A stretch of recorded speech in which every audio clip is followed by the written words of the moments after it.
শুরু করছি বাংলা বলছে। ছোটবেলার সে ছড়া একটু বদলে বলা যেতেই পারে যে ডোনাল্ড ট্রাম্প খেপেছে, শুল্ক ছুঁড়ে মেরেছে। গতকাল আমরা যখন বাংলা বলছে শুরু করছিলাম তার আগেই এই বোমাটা পড়েছে, এবং শুধু তাই নয়, প্রচন্ড ক্রুদ্ধ ডোনাল্ড ট্রাম্প। কি না, রাশিয়ার থেকে ভারত ফুয়েল নেয়, এনার্জি নেয়, এবং ভারতের যে সমরাস্ত্রের বেশিরভাগ সেটা রাশিয়ার থেকে নেয়। এই জন্য হঠাৎ করে বিপুল গোঁসা ডোনাল্ড ট্রাম্পের 25% শুল্ক তিনি চাপিয়েছেন। কালই আমরা আলোচনা করছিলাম এই টাইমিংটা নিয়ে, কখন দাঁড়িয়ে ডোনাল্ড ট্রাম্প এই শুল্ক বোমা সেটা প্রয়োগ করছেন।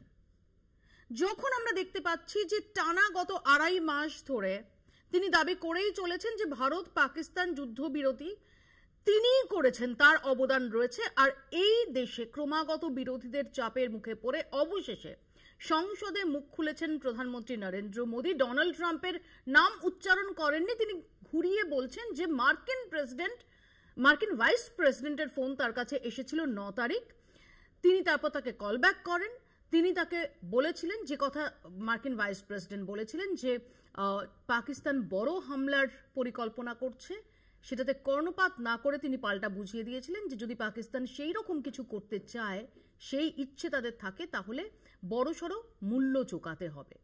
এরপর ডোনাল্ড ট্রাম্পের এই শুল্ক বোমা, কালই আমরা আলোচনা করছিলাম যে কোথাও কি এই যে নোবেল লক্ষ্যে ক্রমাগত নানা যুদ্ধ বিরতি সেগুলো তিনিই সংগঠিত করছেন এমন একটা দাবি করে আসছিলেন, সেখানে কিছুটা জল পড়াতেই কি এত গোঁসা? এখানেই শেষ নয়। আমরা কি দেখলাম পরের পর ট্রুথ সোশ্যালে ডোনাল্ড ট্রাম্পের পোস্ট, যেখানে তিনি ঘোষণা করলেন যে পাকিস্তানের সঙ্গে তিনি বাণিজ্য চুক্তিতে যাচ্ছেন। শুধু তাই নয়, তারপর তার বক্তব্য যে ভারত এবং রাশিয়া যা ইচ্ছে তাই করুক, তার কিচ্ছু যায় আসে না, দুটোই ডেড ইকোনমি, মৃত অর্থনীতি, এবং তারা রসাতলে যাক, তাতে ডোনাল্ড ট্রাম্পের কিছু যায় আসে না। আর এইবার এই নিয়েই সুর চড়াচ্ছেন বিরোধীরা।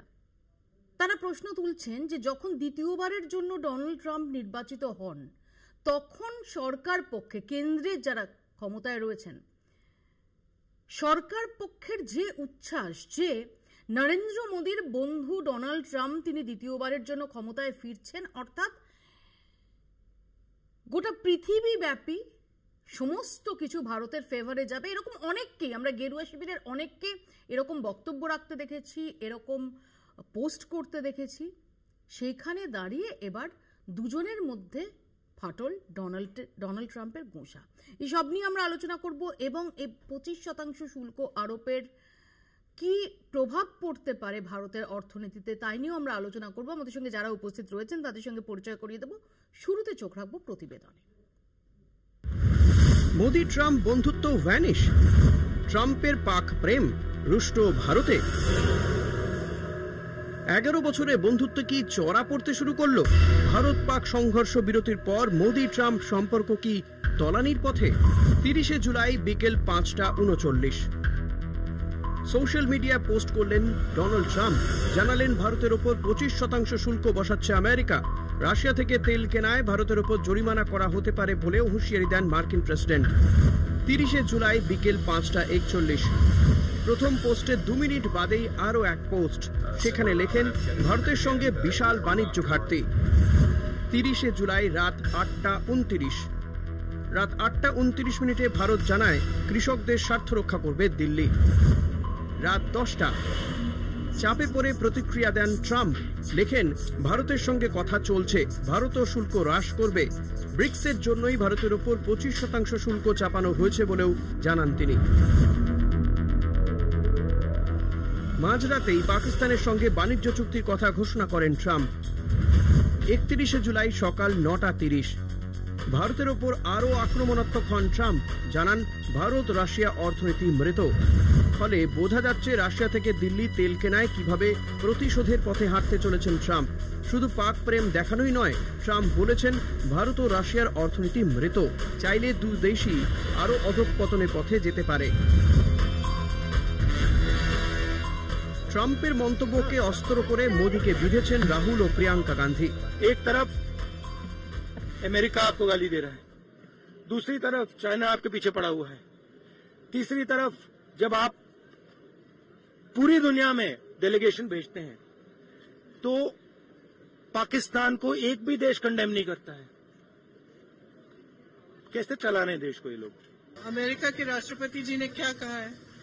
टैरिफ के बारे में बोला है और जंग के बारे में फिर से बोला है कि मेरे कहने से भारत और पाकिस्तान दोनों ने जंग रोकी। तो दोनों चीजों का जवाब सरकार को देना पड़ेगा। मोदी जी हर जगह जाते हैं, पूरी दुनिया में घूमते हैं, दोस्ती करते हैं लोगों के साथ और फिर हमें ये मिलता है। কিন্তু কেন এই পরিস্থিতি যে ট্রাম্পকে মার্কিন প্রেসিডেন্ট হিসেবে দেখার জন্য মুখিয়েছিলেন মোদি, যার সঙ্গে 11 বছরের বন্ধুত্ব, তিনি কেন এখন ভারতের দিকে মুখ বেজার করে তাকাচ্ছেন? অনেকেই বলছেন এর পেছনে কাজ করছে সংসদে মোদির মন্তব্য। 9 तारीख को रात को अमेरिका के उपराष्ट्रपति जी ने मुझसे बात करने का प्रयास किया। मुझे फोन पे बताया कि पाकिस्तान बहुत बड़ा हमला करने वाला है। मेरा जवाब था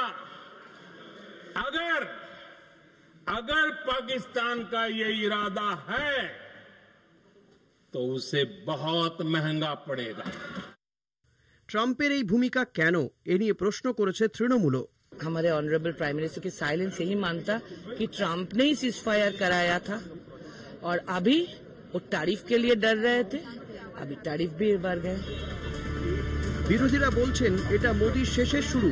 একদিকে এশিয়ার মধ্যে ভারতের ওপর সবচেয়ে বেশি শুল্ক বসানো, অন্যদিকে পাকিস্তানকে আর্থিক সাহায্য, দুই অস্ত্রেই দিল্লির ওপর চাপ বাড়িয়েছেন খেয়ালি ট্রাম্প, যা ঘোরালো করে তুলছে ভারত মার্কিন সম্পর্ককে।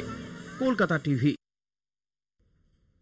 আমাদের সঙ্গে রয়েছেন তৃণমূল কংগ্রেসের তরফ থেকে কৃষাণু মিত্র, কংগ্রেসের তরফ থেকে চন্দন ঘোষ চৌধুরী, সিপিআইএম এর তরফ থেকে শুভজিৎ সরকার, আমাদের সঙ্গে রয়েছেন আন্তর্জাতিক সম্পর্ক বিশেষজ্ঞ মৈনাক পুততুণ্ড এবং রয়েছেন অর্থনীতি বিশ্লেষক অনির্বাণ দত্ত এবং কিছুক্ষণের মধ্যেই বিজেপির পক্ষ থেকে অভ্র সেন আমাদের সঙ্গে এসে জয়েন করবেন। আমি আলোচনায় যাওয়ার আগে একটু শোনাই যে আজকে সংসদে পীযূষ গোয়েল তিনি এই নিয়ে মুখ খুলেছেন, কি বলছে সরকার পক্ষ শুনুন।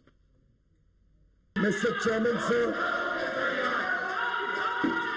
in just over a decade, India has rapidly transformed from being one of the fragile five to the fastest growing major economy in the world.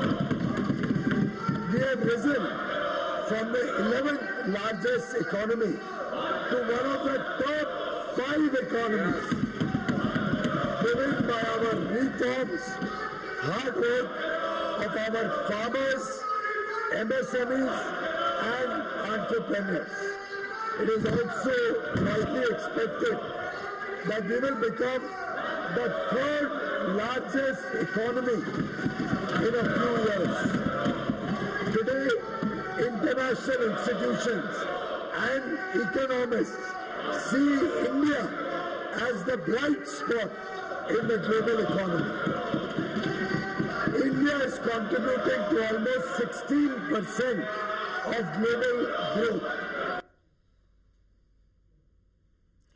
আমি প্রথমে শুরু করি মৈনাক পুততুণ্ডকে দিয়ে। মৈনাক, শুধুমাত্র তো এটা একদম বাণিজ্য চুক্তি বা শুল্ক আরোপ এটার আধারে দেখলে হবে না, এর একটা বিস্তৃত প্রেক্ষাপট রয়েছে এবং যে বিস্তৃত প্রেক্ষাপটটায় শুধুমাত্র ইকোনমিকে কতটা এফেক্ট করবে এর প্রভাব কি সেটা নয়, আসলে যে দ্বিপাক্ষিক সম্পর্ক ভারত এবং মার্কিন যুক্তরাষ্ট্র দ্বিপাক্ষিক সম্পর্ক এবং আরো স্পেসিফিক্যালি বলতে গেলে যেটাকে ডোনাল্ড ট্রাম্প এবং নরেন্দ্র মোদীর বন্ধুতা সেটা হিসেবে তুলে ধরা হচ্ছিল এ যাবৎ আমরা দেখছিলাম। যখন দ্বিতীয়বারের জন্য ডোনাল্ড ট্রাম্প ক্ষমতায় এলেন সেই সময় কেন্দ্রের শাসক পক্ষের যথেষ্ট উচ্ছ্বাস ছিল। আমরা হাউডি মোদি দেখেছি, এর আগে আমরা নমস্তে ট্রাম্প দেখেছি, আপকি বার ট্রাম্প সরকার প্রচার দেখেছি 2020-তে।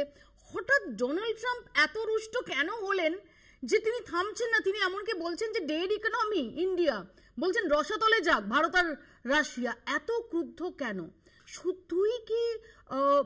শুধুই কি রাশিয়ার থেকে এনার্জি এবং সমরাস্ত্র কেনা? এটা তো নতুন কোনো ব্যাপার না, নাকি আসলে সেদিন পার্লামেন্টে প্রধানমন্ত্রীর মুখ খোলা সেটার সঙ্গে সম্পর্কিত? অনেকগুলো জিনিস দিদি সম্ভবত এটার সাথে সম্পর্কিত রয়েছে, যেটা উল্লেখ করেছেন আপনি, মানে যে শুধুমাত্র রাশিয়ার থেকে তেল। এবার এটাও প্রসঙ্গত বলা যায় যে এই বিষয়টা তো ভারতের কোম্পানিগুলো সরাসরি রাশিয়ার থেকে তেল কতটা যুক্ত রয়েছে সেটা একটা অন্য বিষয়।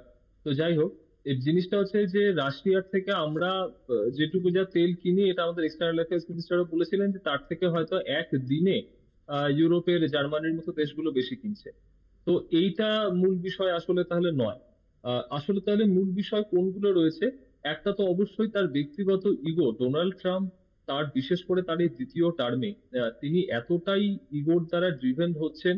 তার আগের টার্মেও দেখা গেছে যে হোয়াইট হাউসে তার যারা ক্লোজ কনফিডেন্ট এক সময়তে ছিলেন, এমনকি তারাও তার সঙ্গে মানিয়ে চলতে পারছে না, তার অ্যাডমিনিস্ট্রেশন থেকে তারা বাদ পড়ে যাচ্ছেন। এটা একটা খুব রুটিন ঘটনা, ভয়ঙ্কর ইগো। এবং বারবার করে সেটা যে বাধাপ্রাপ্ত হচ্ছে, ভারতের প্রধানমন্ত্রী তিনি যে বক্তব্যটা রাখছেন, এবং তার কোনো ভূমিকা ছিল না মার্কিন যুক্তরাষ্ট্রের, বা তার নামটুকুও করা হলো না, শুধু ভাইস প্রেসিডেন্ট জেডি ভ্যান্সের নাম করা হয়েছিল পার্লামেন্টে। তো এইটা তাকে সম্ভবত স্বস্তি দিচ্ছে না, তিনি এটাকে মেনে নিতে পারছেন না। আর বরাবর তার একটাই মাধ্যম, সেটা হচ্ছে টুইটার, সেখানে বসে তিনি এগুলোকে তিনি বলতে থাকেন। ট্রুথ, সত্য মিথ্যা যাবতীয় কিছুর জন্য তিনি ট্রুথ সোশ্যাল মিডিয়া এখন তার উপর গিয়ে পড়েছেন। সোশ্যাল মিডিয়াকে ধরে দিদি তিনি ট্রুথ, পোস্ট ট্রুথ, মানে সবকিছুকে একদম গুলিয়ে দিচ্ছেন এখন। আর আরেকটা যেটা খুব বড় ব্যাপার আমার ব্যক্তিগতভাবে যেটা মনে হচ্ছে, যে ডোনাল্ড ট্রাম্পের এই মুহূর্তে অর্থনৈতিক ভাবে যদি আমি তাকে ব্যক্তি হিসেবে, তাকে, তার ফ্যামিলিকে, তার কোম্পানিকে দেখি, তাহলে তাদের এন্টায়ার ফিনান্সিয়াল যে পিভটটা তারা এখন করছেন সেটা ক্রিপ্টোকারেন্সির দিকে যাচ্ছে। এবং তার যে নিজস্ব ক্রিপ্টোকারেন্সির যে ফার্ম রয়েছে, আমরা জানি যে পাকিস্তানে সেটা একটা খুব বড় ডিল সেটা করেছে পাকিস্তান বর্তমান সরকারের সঙ্গে। এবং এই ফার্মটা, মানে ট্রাম্পের যে ফ্যামিলি অ্যাসেটস, দেখা যাচ্ছে 60 থেকে 70% তিনি এই যে ক্রিপ্টোর যে নতুন প্ল্যাটফর্ম, এইখানে কিন্তু তিনি এটা দিয়েছেন, এবং প্রচুর অর্থ এখান থেকে তিনি এবং তার পরিবার তারা আয় করছে।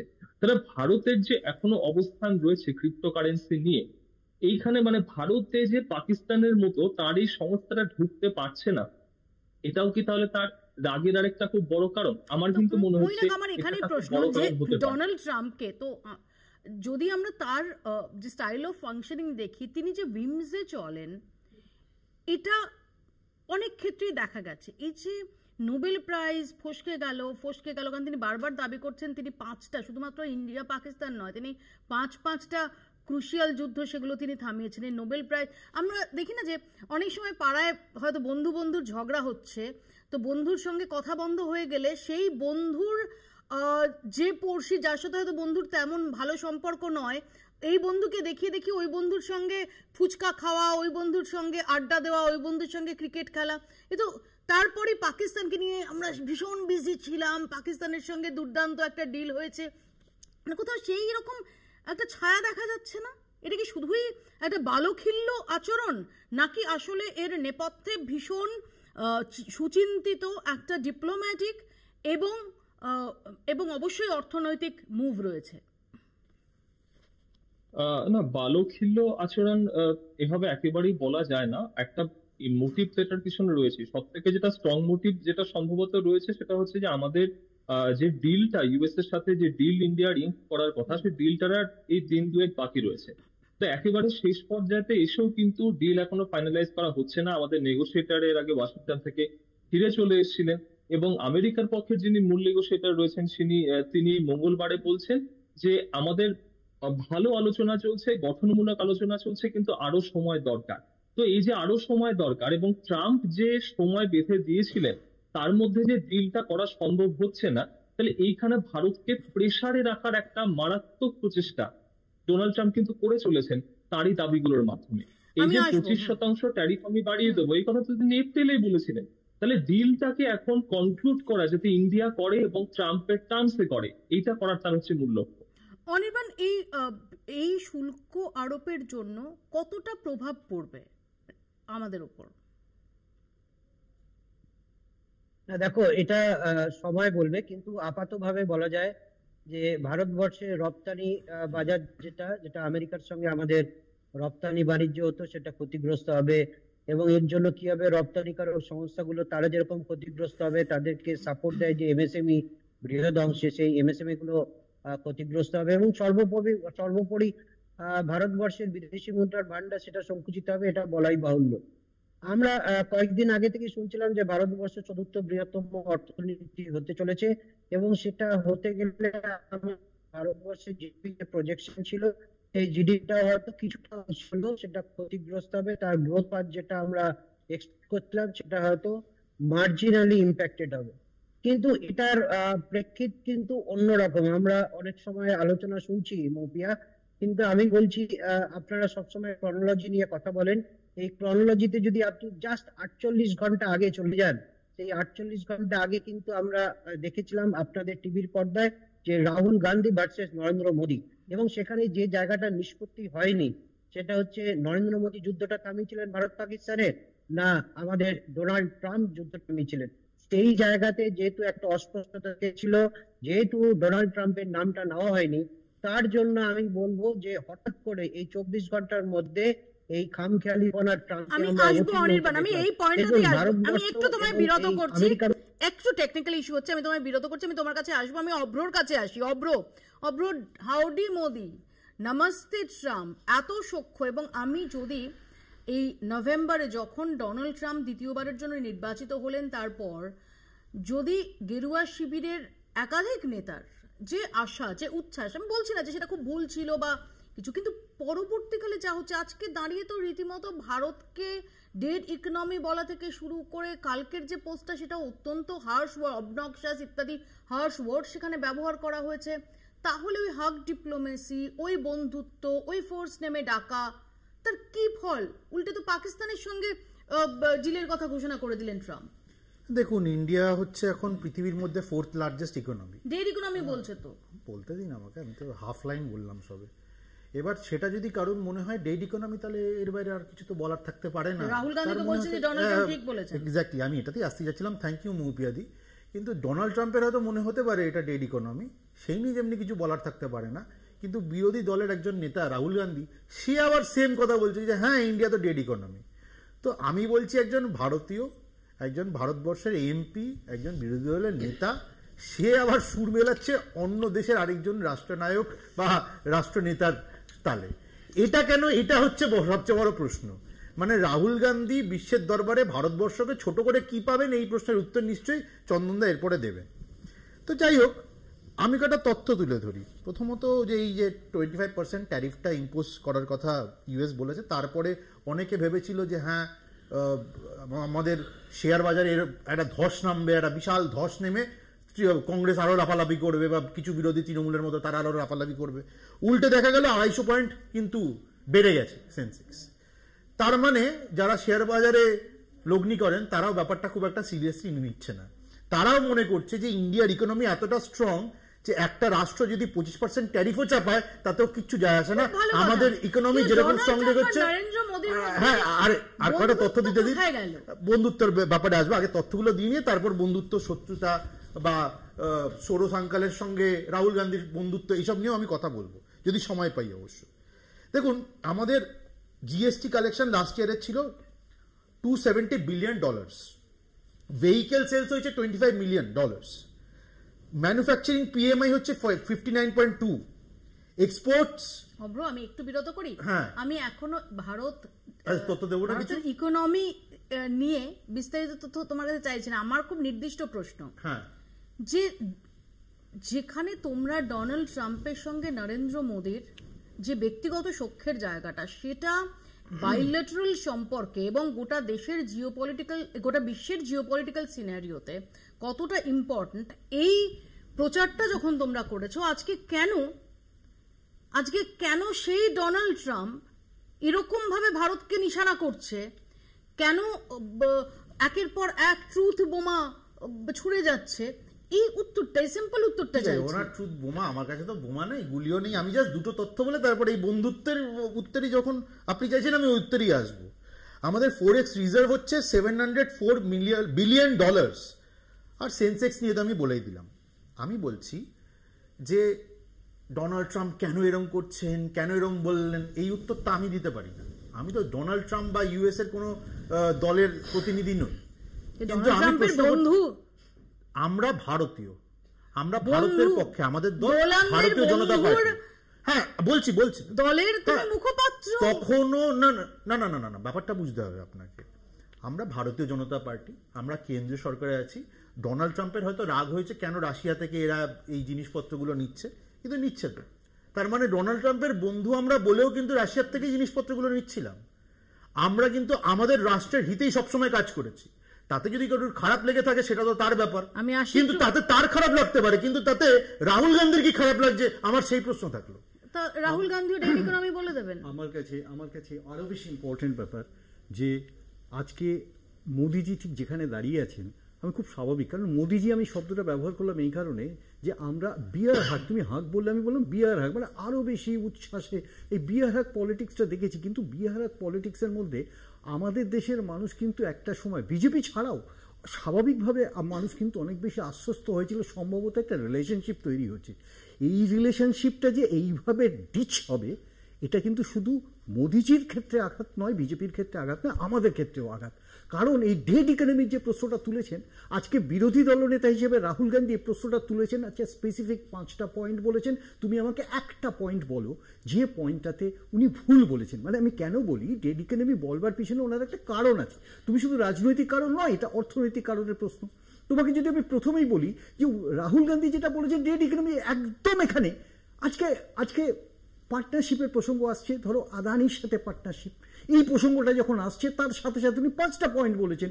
জিএসটি ডিমনিটাইজেশন, তার এফেক্টটাকে বলেছেন। উনি বলেছেন অ্যাসেম্বল ইন ইন্ডিয়া ডেড, উনি বলেছেন স্কিল ইন্ডিয়া ডেড, উনি বলেছেন আমাদের এমএসএমই যে হারে নিম্নগামী হচ্ছে দ্যাট ইজ অলসো ডেড। এখন আমি ডেড ইকোনমি বলতে আমি এই কথাটা বলবো যে আজকে আমরা কখনোই বলি না ইন্ডিয়া ইজ ডেড। ইকোনমি যখন ডেড হয় তখন আমাদের বুঝতে হবে সামগ্রিকভাবে এর একটা প্রচ্ছন্ন ছায়া পড়বে আমাদের অর্থনীতিতে। আচ্ছা আজকে ট্রাম্প যেটা বলেছেন এক্স্যাক্টলি, না ডেড ইকোনমি হয়ে গেল না, ডেড ইকোনমিটা শব্দটা ইনভার্টেড। এটার উদ্দেশ্য হচ্ছে যে তুমি কোন দিকে এগোচ্ছ। দেখো আমি যদি খুব দৃঢ়ভাবে ক্লেম করি যে আমি 4th economy, largest economy in the world, ঠিক তেমন দৃঢ়ভাবে আমাকে ক্লেম করতে হবে এখানে যে আমার ডিস্ট্রিবিউশন অফ ওয়েলথ আমি দাঁড়িয়েছি 91 পজিশনে ইন দ্য ওয়ার্ল্ড ইন্ডেক্সে।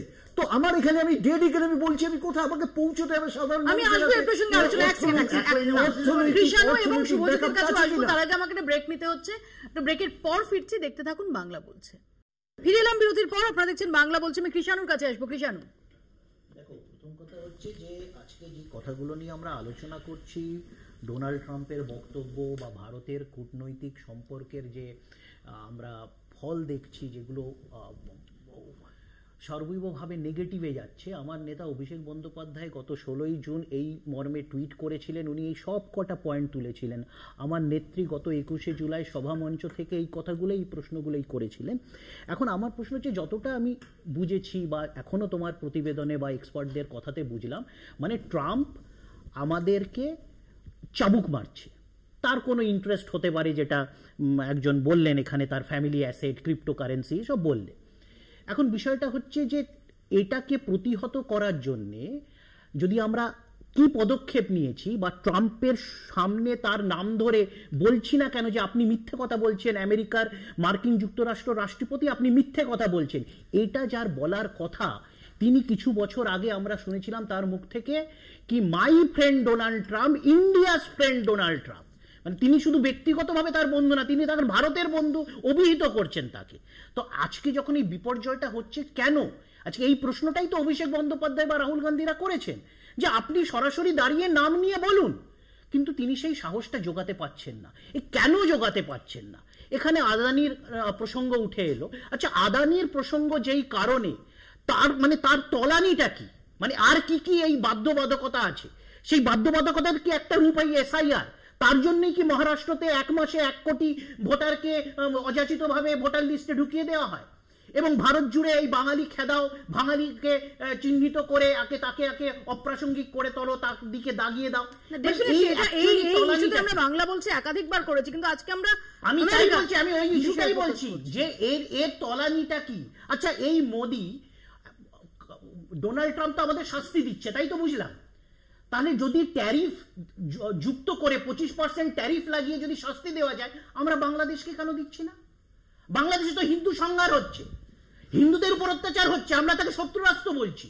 তাহলে তার সাথে যারা ব্যবসা করছে, যারা তাকে বিদ্যুৎ দিচ্ছে, আমরা কেন, মোদী সরকার কেন 25% ট্যারিফ তাতে সংযুক্ত করছে না?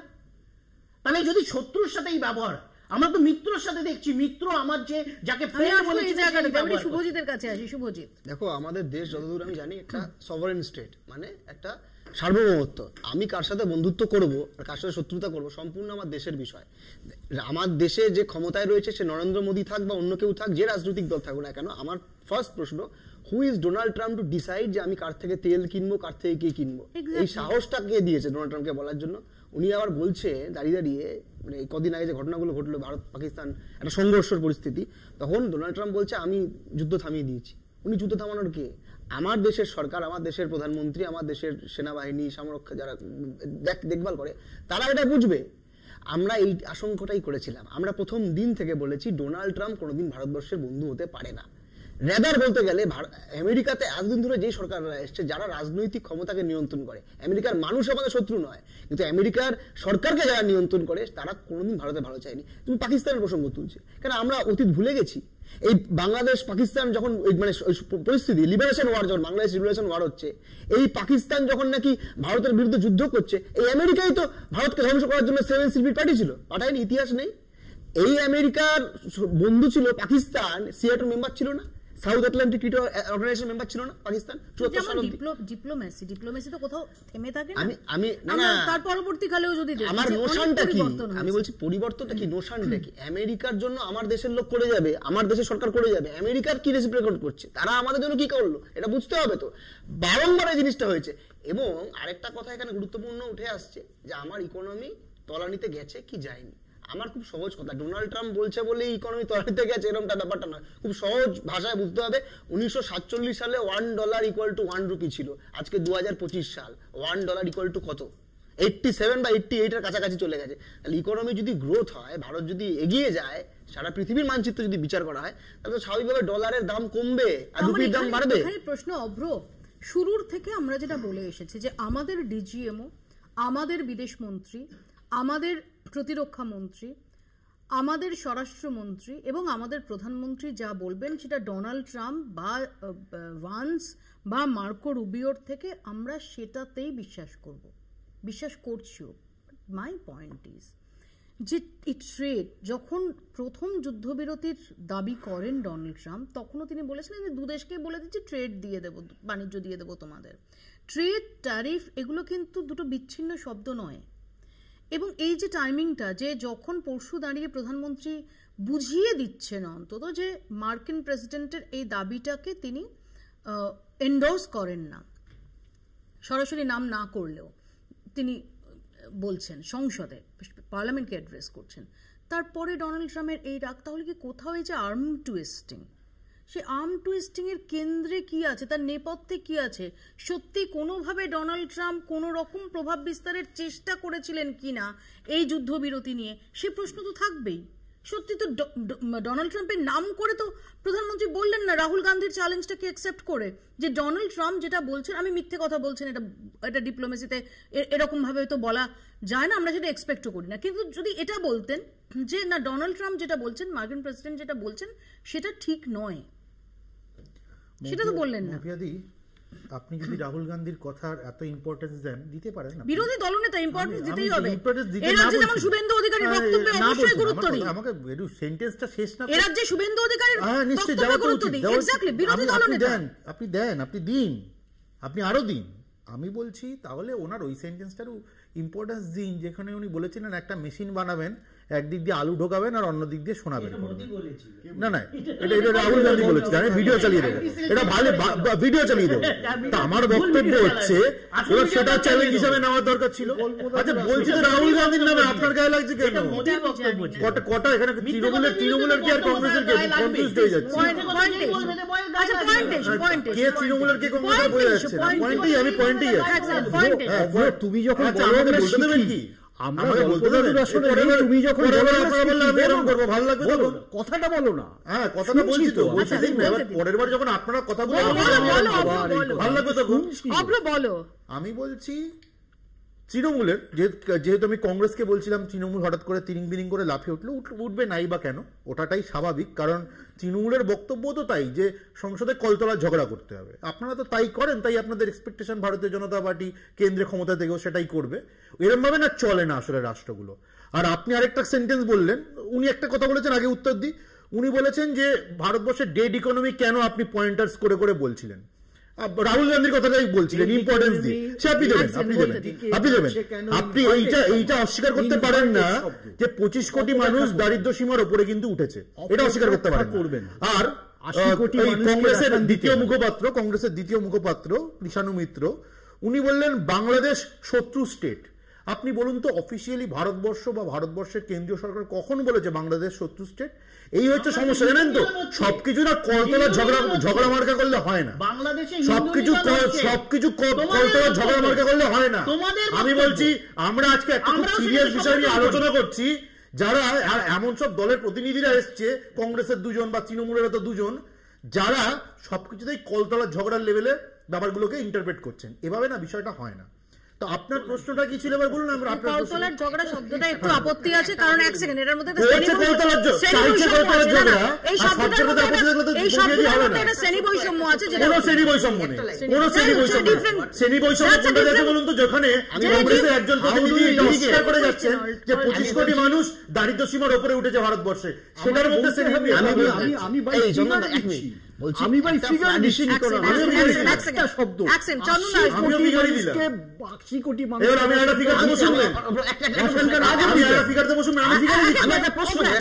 আমি বলছি একটা তো ইন্ডিকেটর থাকে, একটা ইকোনমি ফ্লারিশ করছে কি করছে না।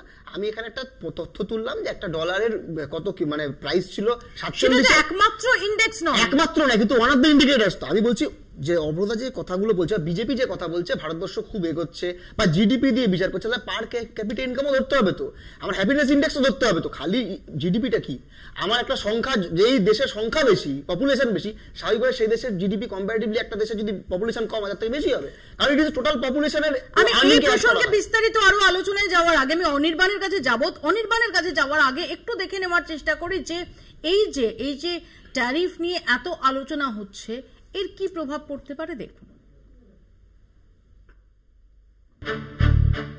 ভারত থেকে আমেরিকায় যেসব রফতানি করা হয় সেসব সামগ্রীর ওপর 25% শুল্ক বসিয়েছে আমেরিকা। ফলে কিছু কিছু ক্ষেত্রে ধাক্কা আসতে পারে জাতীয় বাণিজ্য ক্ষেত্রে। ধাক্কা আসতে পারে বৈদ্যুতিন সামগ্রী, ওষুধ, মূল্যবান রত্ন, গয়না, বস্ত্রশিল্প, গাড়ির যন্ত্রাংশ শিল্পে। মার্কিন সংবাদ সংস্থা ব্লুমবার্গের অনুমান, একদিকে 25% শুল্ক, অন্যদিকে জরিমানা, সব মিলিয়ে ধাক্কা খেতে পারে ভারতীয় বাণিজ্য ক্ষেত্র। ভারত থেকে এখন প্রতি বছরে $1000 কোটি গয়না ও মূল্যবান রত্ন আমেরিকায় রফতানি হয়। ফলে জোর ধাক্কা খেতে পারে গয়না ও রত্ন শিল্প। ধাক্কা আসতে পারে ওষুধ শিল্পে।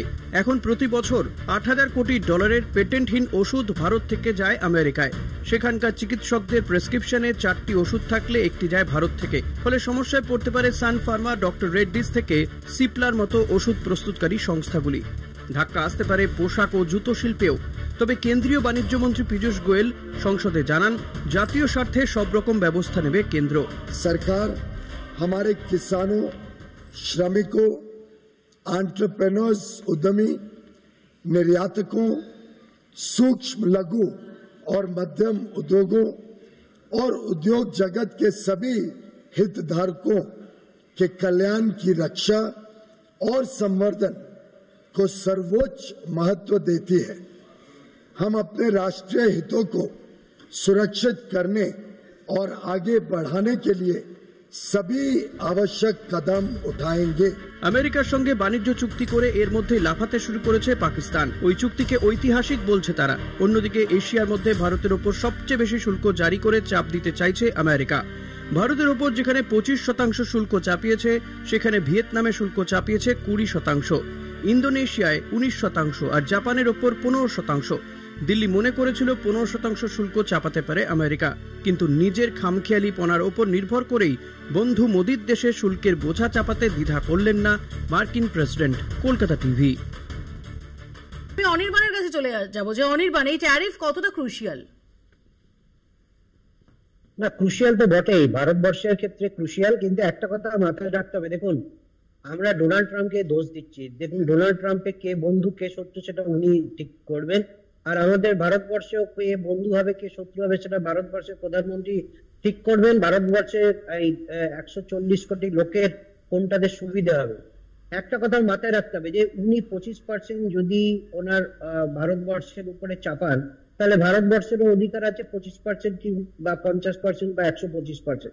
ভারতবর্ষের রপ্তানি যেরকম ক্ষতিগ্রস্ত হবে সেরকম ভাবে ভারতবর্ষকে নতুন অল্টারনেটিভ এক্সপ্লোর করতে হবে। একটা দেশ যদি আমার শুল্ক বাড়িয়ে দেয়, সেটা বাড়ানোর অধিকার আমেরিকার উপরে আছে। আমরা বারবার করে ডোনাল্ড ট্রাম্পকে একটা কথা বলছি যে ডোনাল্ড ট্রাম্প অন্যায় করেছে, কিছু অন্যায় করেননি। কোনো দেশ বন্ধু না, কোনো দেশ শত্রু না, উনি চাপিয়েছেন। হ্যাঁ, ভারতবর্ষ সেটাকে যদি অ্যাকোমোডেট করতে পারে করবে, যদি না করতে পারে অন্য দেশের সঙ্গে বাণিজ্য করবে। ভারতবর্ষ কি মরে যাবে নাকি?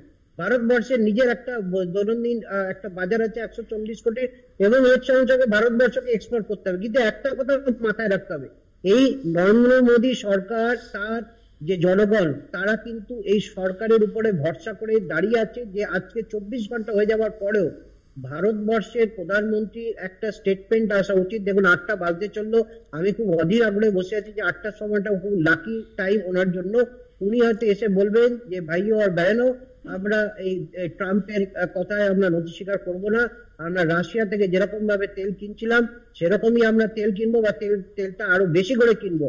আর পাকিস্তানের সঙ্গে কি বাণিজ্য করছে আমেরিকা, সেটা নিয়ে ভারতবর্ষের আমার মনে হয় কোন রকম চিন্তিত হওয়ার কারণ নেই। পাকিস্তান দুটোই রসাতলে যাক, ডোনাল্ড ট্রাম্প বলেছেন যে দুটোই রসাতলে যাক, আমার কিছু যায় আসে না। তেমনি তুমি এক্সপেক্ট করছো যে প্রধানমন্ত্রী নরেন্দ্র মোদীও বলেন যে পাকিস্তান আর আমেরিকা দুটো ডেড ইকোনমি, যেখানে ইচ্ছে রসাতলে যাক, তাই তো?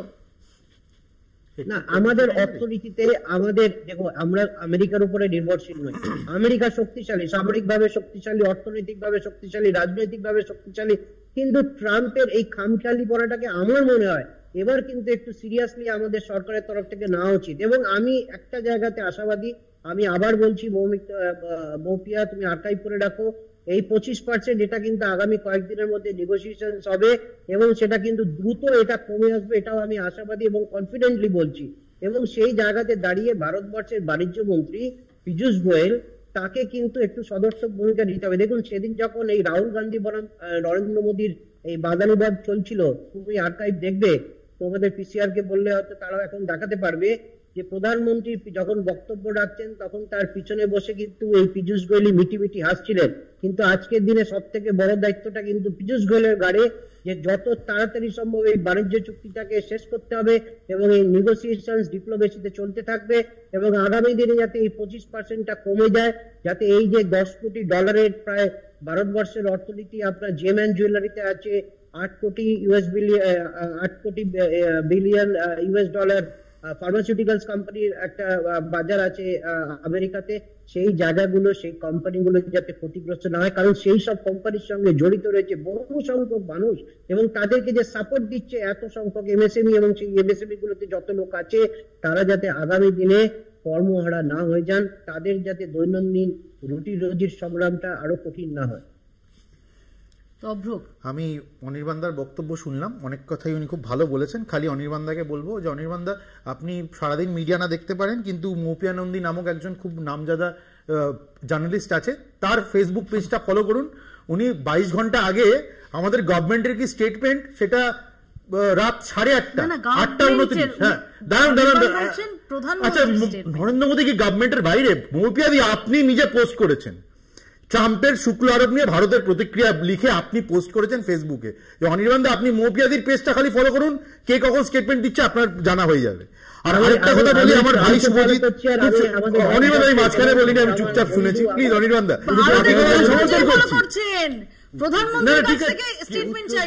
প্রধানমন্ত্রী স্টেটমেন্ট দেবে, তাহলে মৌপিয়াদি পিআইবি স্টেটমেন্টের কোনো ধারণা নেই আপনি যেটা পোস্ট করেছেন? অবশ্যই আছে, কিন্তু ব্যাপারটা হয়ে গেছে অনেকটা তৃণমূলী যুক্তির মতো হয়ে যাচ্ছে। কেন ওই রকম নাম করে বলেননি, কেন এটা বলেননি, কেন ওটা বলেননি? এবার দাদা প্রত্যেকের মাঝখানে কথা বললে তো খুব মুশকিল। আমার সিপিএম এর ভাই প্রতিনিধি অনেকবার 2-3বার করে কি ডলারের ভ্যালু নিয়ে অনেক কথা বলছিল, যে ভাই আমি তোমায় তথ্য তুলে দেখিয়ে দিচ্ছি যে 7 টাকা 86 পয়সা ছিল 1980-তে, 2014 শেষে সেটা 60 টাকা 95 পয়সা হয়ে দাঁড়ায় ডলারের ভ্যালু নিরিখে, মানে ডেপ্রিসিয়েশন হচ্ছে 675%। আর 2014 থেকে 2025 ডেপ্রিসিয়েশন ভ্যালু হচ্ছে 43.6%। এর পরে যখন তথ্য দেবে না, হ্যাঁ এর 675 টা বেশি, 675 টা বেশি নাকি 43% টা বেশি, পরের বার থেকে যখন তথ্য দেবে না ওটা পড়াশোনা করে আসবে, এটা পড়ে আসবে, এটা পড়ে আসবে পরের বার থেকে। আমি একটা পরিষ্কার কথা বলি, এটা মৌপিয়ার স্টেটমেন্ট, মৌপিয়া খুব রেগুলার স্টেটমেন্ট, ভেরি আপডেটেড, কোনো কিন্তু নেই, কারণ অনেক কিছু তথ্য ওর কাছ থেকে পাওয়া যায় ওর বিভিন্ন পেজে, মানে সোশ্যাল মিডিয়াতে। At the same time Anirban যেটা বলতে চেয়েছেন সেটা বলতে চেয়েছেন স্পেসিফিক কারো লাভিং 8 PM, সেই প্রসঙ্গটা আমরা এগুলো দেখেছি, এগুলো এক্সপিরিয়েন্স থেকে। কিন্তু তোমার প্রশ্নের উত্তরে বলি, দেখো একটা জিনিস মানতেই হবে, আজকে যে ফোর্থ যে মিনিস্ট্রিজ, প্রত্যেকটা মিনিস্ট্রি ফোর্থ লার্জেস্ট ইকোনমি বলতে বললেও বলবেন না ফর এ সেকেন্ড, হোম দপ্তর ফেলিওর কি পহেলগাঁও থেকে তোমরা দেখতে পাচ্ছ, মানে বাধ্য। দ্বিতীয় প্রশ্নটা হচ্ছে কংগ্রেস আমলে দাদা ইউপিএ বছরে 800টার উপরে ইনসিডেন্ট হলো, তার মানে আপনারা super failure, finance super failure, তার মানে ফিনান্স এন্ড কমার্স সেটা বুঝিয়ে দিয়েছে। আমি বলছি আমাদের এক্সটার্নাল অ্যাফেয়ার্স মিনিস্ট্রি কোথায় ফেলিয়ার সব সীমাবদ্ধতা বুঝিয়ে দিয়েছে, আমাদের ডিফেন্স মিনিস্ট্রি সীমাবদ্ধতা বুঝিয়ে দিয়েছে। আজকে তুমি ডলার নিয়ে কথা বলছো, 2014 পর থেকে ডলার নিয়ে আমি আমরাই কথা বলবো, কারণ ডলার ভ্যালু কমেছে, বেড়েছে। তুমি অঙ্ক বুঝো না, আমি অঙ্ক বুঝি 675% বেশি, তোমার নাকি 5% বেশি, তুমি বলছো যে প্রচুর বেশি নাকি 43%।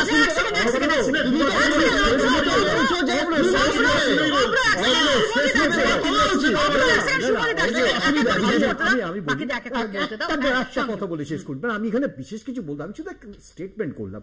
দেখো একটা জিনিস বুঝতে হবে, আজকে ট্রাম্পের এই ঘোষণা ম্যাগালোম্যানিজম হতে পারে, কিন্তু আমরাও তো চাই তার প্রত্যুত্তর। আমি যে কথাটা অনির্বাণ বলছে, আমরাও চাই একটা স্ট্যান্ডে দাঁড়িয়ে আমার সরকার বলুক, এটা আমাদের প্রশ্ন অফ ডিগনিটি, আমাদেরও ডিগনিটি। আচ্ছা এই জায়গাতে বলছে এটা ছিল না বিজেপি রাহুল গান্ধী এত ট্রাম্পের কথায় সুর মিলিয়ে বলে ইন্ডিয়া ডেডিকেশন, তখন দাঁড়িয়ে গেল প্রধানমন্ত্রী, তখন ডিগ্রি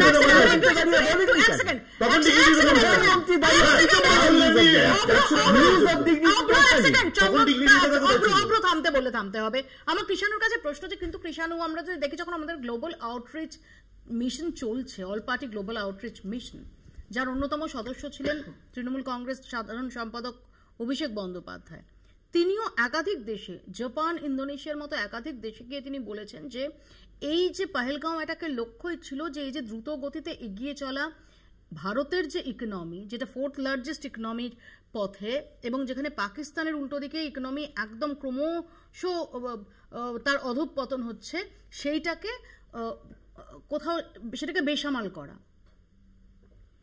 দেখো প্রথম কথা, তোমরাও কি মনে করো যেটা ডেড ইকোনমি?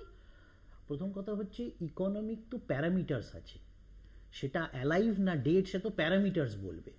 কোনো ইকোনমি ডেডও হয় না, অ্যালাইভও হয় না, ইকোনমিকে একটা মাপকাঠি। রাহুল গান্ধীর মন্তব্যের সঙ্গে একমত নও তো?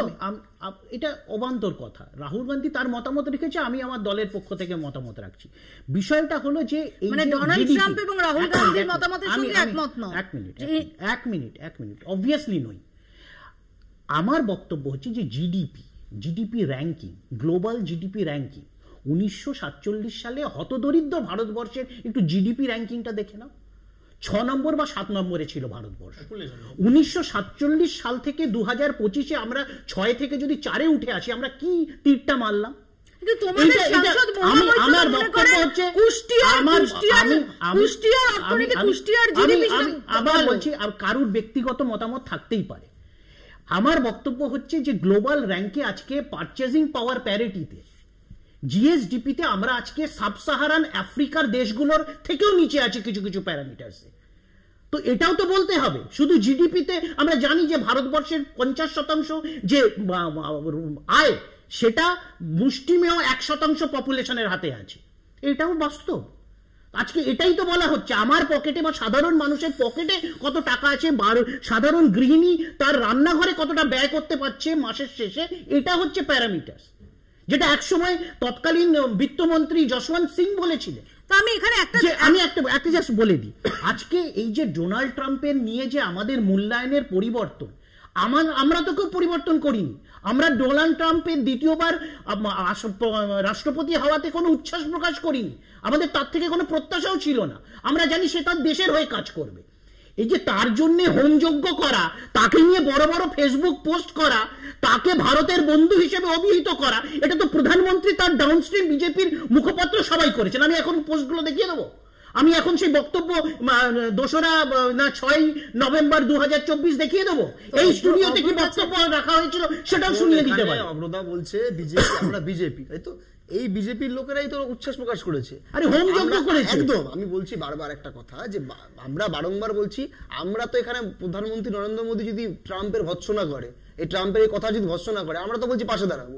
কিন্তু অবরোধাদের এখনো এত, আমাদের মানে ভারতের নাগরিক অন্য রাজনীতিতে বিশ্বাস করে বলে তাদের বিরুদ্ধে এত কথা বলতে পারছে, এখনো ট্রাম্প নিয়ে একটা কথা বলতে পারছে না, ট্রাম্পের বিরুদ্ধে একটা কথা এখন উচ্চারণ করতে পারছে না। এটা হচ্ছে কঠোর অবস্থান ব্যক্ত করে আমরা সমর্থন করে বলছি সেই জায়গা দাঁড়িয়ে আমাদের কঠোর অবস্থান। জন বিটার্স কালকে বলেছেন যে, এবং যিনি গ্লোবাল আউটরিচ মিশনে ছিলেন, জন বিটার্স বলেছেন যে আমরা শুধু চাইছি যে প্রধানমন্ত্রী একবার বলুন যে ডোনাল্ড ট্রাম্প মিথ্যে কথা বলছেন, আমরা সমস্ত সাপোর্ট, সবাই আমরা সাপোর্ট দেব।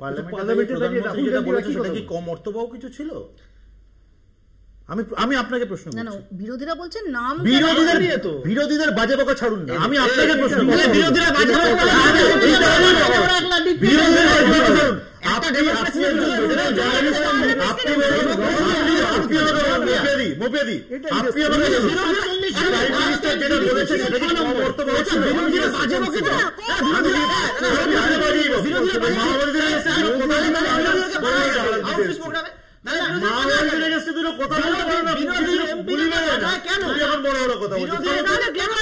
বিরোধীদের পাঠালে কেন? যদি বিরোধীরা বাজেই বকে, গ্লোবাল আউটরিচ সময় ইউনিটিতে বিশ্বাসী না, তাহলে ডোনাল্ড ট্রাম্প ভারতের বন্ধু, সেটা ভালো বকা ছিল না বাজে বকা ছিল? হবে না, আমি বলছি আমরা বিরোধীদের, আমরা ইউনিটিতে বিশ্বাসী বলে সবাইকে অনির্বাণের কাছে যাই। আমাকে শুধু এই কথাটা বলে যে কি মনে হচ্ছে, কালকে আমরা দেখেছি যে ভারতের তরফ থেকে যে স্টেটমেন্টে, যেটার কথা অভ্র কিছুক্ষণ আগে বললেন, যে গতকাল 8:30 নাগাদ যে স্টেটমেন্টটা ইস্যু করা হয়েছে, সেটাতে আমরা দেখেছি যে কঠোরভাবে এটা বুঝিয়ে দেওয়া হয়েছে যে আমাদের জাতীয় স্বার্থ, আমাদের কৃষক, এন্টারপ্রেনিয়র, আমাদের ক্ষুদ্র মাঝারি এমএসএমই সেক্টর, তার যে স্বার্থ সেটা সবার উপরে, এবং সমস্ত ডিলের ক্ষেত্রে, বাণিজ্য চুক্তির ক্ষেত্রে সেটা অগ্রাধিকার পায় এবং পেয়ে আসবে। কিছুটা হলেও ডোনাল্ড ট্রাম্পের একটা ইঙ্গিত থাকছে, অর্থাৎ সরাসরি তিনি বাণিজ্য চুক্তিটা যে এখানেই শেষ, আর যে তার কোনো রকম সম্ভাবনা নেই, এটা তিনি বলছেন না। কি মনে হয় যে ফাইনালি সামনে কি আছে? এটা কি শুধু আর্ম টুইস্টিং করছেন, প্রেশার দিচ্ছেন ডোনাল্ড ট্রাম্প? দেখুন, এটা একটা তাৎক্ষণিক মানে প্রতিক্রিয়া ট্রাম্পের থেকে এসছে, এবং এটার জন্য সত্যি সত্যি আমি বলবো সেদিন ওই অপারেশন সিঁদুর নিয়ে হয়তো লোকসভায় আলোচনাটা না হলেই ভালো হতো, কারণ ভারত এবং আমেরিকার এই চুক্তি স্বাক্ষর করার কিন্তু সময়সীমাটা পের হয়ে যায়নি, এখনো সময় আছে। এবং আমি আশাবাদী যে ভারতবর্ষের বিদেশ মন্ত্রক আছে, ভারতবর্ষের অর্থ মন্ত্রক আছে, এবং ভারতবর্ষের বাণিজ্য মন্ত্রক যার নেতৃত্বে আছেন পীযূষ গোয়েল, তার উপর আমার ভরসা আছে। এবং এই ডিপ্লোমেসিতে নেগোসিয়েশন চলে, এবং এটা একটা প্রেশার ট্যাকটিক্স, কিন্তু তারপরেও কিন্তু একটা জিনিস মাথায় রাখতে হবে যে ভারতবর্ষের উপর অতিরিক্ত শুল্ক চাপালে ভারতবর্ষের দ্রব্যগুলো কিন্তু আমেরিকার বাজারে আরো হাই প্রাইসড হয়ে যাবে, এবং সেগুলোর দাম যদি আমেরিকার জনগণকে বেশি দাম দিয়ে কিনতে হয়, তাহলে আমেরিকাতে কিন্তু মূল্যবৃদ্ধি হওয়ার একটা সম্ভাবনা আছে, এবং আমেরিকার জনগণের তরফ থেকে কিন্তু একটা প্রতিক্রিয়া আসবে, এবং সেই প্রতিক্রিয়াটা যদি বেশি হয় তাহলে কিন্তু আমি বলবো অর্থনৈতিক ভাবে আমেরিকা কিন্তু ক্ষতিগ্রস্ত হবে। এবং এটা উনি বুঝছেন না, ওনার সব থেকে বড় ভরসার বন্ধু ছিল এলন মাস্ক। আপনি 1 ঘন্টা হয়ে গেল আলোচনা, একবার ওনার নাম নিলেন না। সেই লোকটা একদম মানে আমি বলবো ব্যবসায়িক বুদ্ধি তার কাছে অতীব তীব্র আছে, এবং তিনি এটা বুঝতে পেরেছেন যে এই মানুষটার উপরে ভরসা করে যদি তিনি আগামী দিনে ব্যবসা করেন তাহলে তার ব্যবসা ক্ষতিগ্রস্ত হবে, এবং সেই জন্যই দেখবেন তার সঙ্গে তার বন্ধুত্বটা নষ্ট হয়ে গেছে। এবং আগামী দিনে এই ডোনাল্ড ট্রাম্পের এই তাৎক্ষণিক যে আমি বলবো কখনো রুষ্ট কখনো তুষ্ট, এই যে তিনি নীতি নিয়ে চলছেন, এবং এই খামখেয়ালিপনা যেটা খুব আমি বলবো খুব আমেরিকার যে রাষ্ট্রপতির যে একটা সেটা কিন্তু সারা বিশ্বের কাছে আমি বলবো হাস্যস্কর পরিস্থিতি তৈরি করছে। এবং ভারতবর্ষের সঙ্গে যদি আমেরিকার তুমি ট্র্যাডিশনাল বা হিস্টোরিক্যাল রিলেশন দেখো, কোনোদিনও খুব একটা ভালো ছিল না। আমেরিকা কোনোদিনও ভারতকে গুরুত্ব দেয়নি।